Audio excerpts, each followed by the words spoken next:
Okay, so continuing from our previous interview. So let's say now a being has gone through many such now abusive relationships, you know, in the search of looking for love, because their previous relationships were all based on trying to fix and mend the previous relationship because they believe that there's something wrong with them, and that, you know, that whole self-pity, self-blame situation. So why does marriage exist then? Marriage, because why? Then I'm tied to this person, I own this person, we're together, society, look at this. So by the marriage invested in me, we will remain together. And, you know, this is like the most definite, sealed thing. It's done, sealed. You're not. It's like it's an unwritten, unspoken law that exists within people that are married, saying, "You won't fuck with me, and I don't fuck with you," type thing. You won't leave me, I won't leave you, type thing. We're getting married. We're sealing this thing, because I've had enough fuck up of relationships in the past that I've, you know, gone into a relationship and then it's all like airy fairy stuff, and then it breaks up, and then I'm left broken, and I don't want to go through that again. So let's marry. Because what does marriage say? Marriage say, we're in this, you know, for a lifetime. But now, I'm saying this, it's all unwritten, unspoken things. This is actually what human beings are really doing when they're getting married.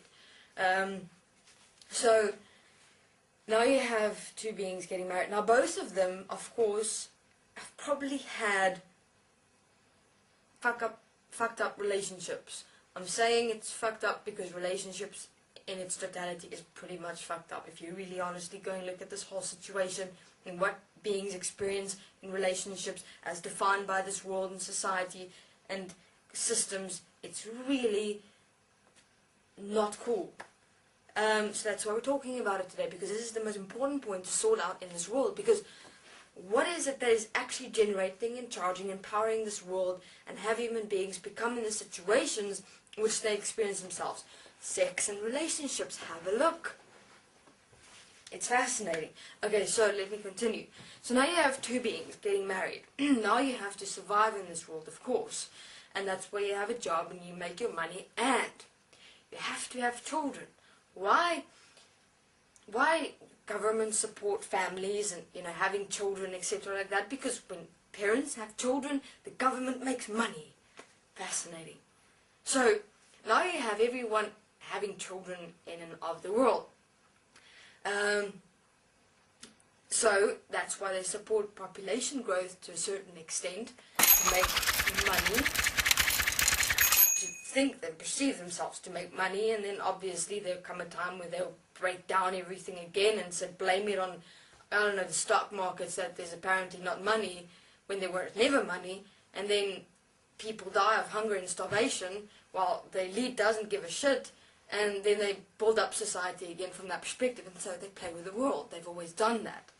So back to relationship again. Now we have two beings starting a family, and, you know, it's kind of like the lovey-dovey experience in the beginning, you know, etc., and excited, having your own home, apartment, your own job, free, independent, etc., and here comes the child. Okay, now the children starts growing up.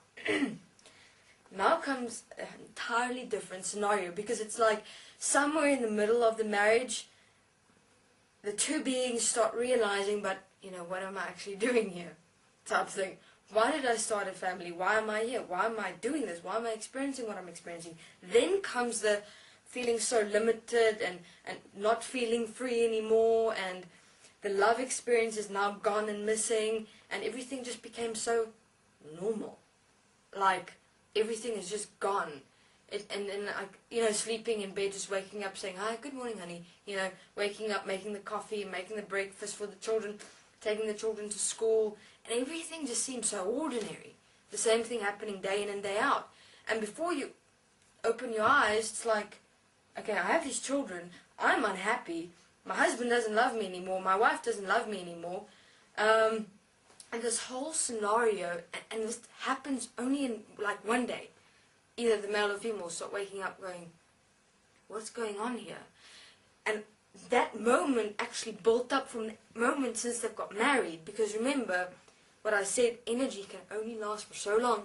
That love only lasts for so long because mind consciousness system's energy depletes.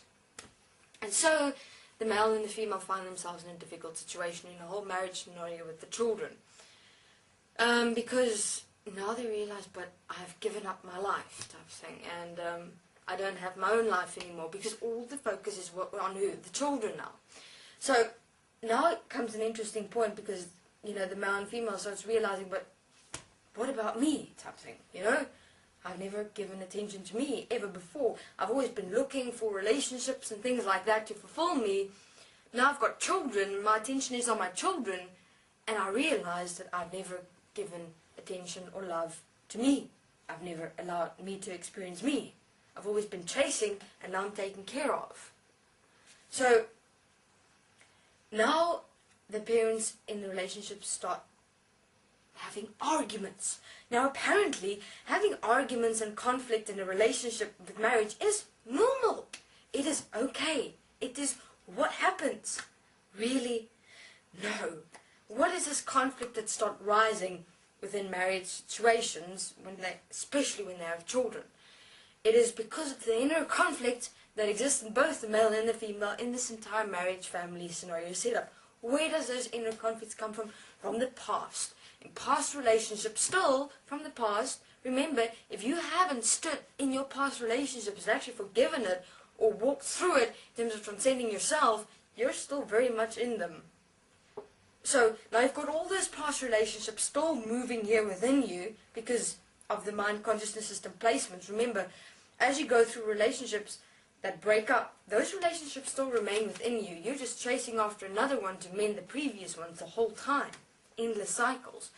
So now there's conflict within the male or the female, both partners, because they're realizing that this whole family setup ain't going to fix what they're experiencing inside them. You know, they present themselves to the people of the world, oh look, we're a family, but inside there's really shit that goes on, much conflict, because everything is just dead.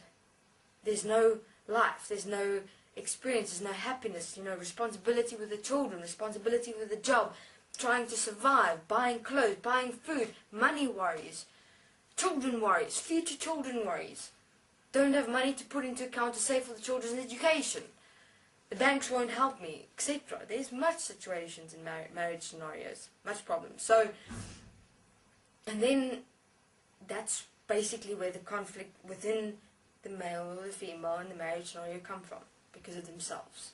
Okay, I'm going to continue my next interview where I'll describe how this whole conflicting within the mother and father in the family scenario gets projected onto everyone else.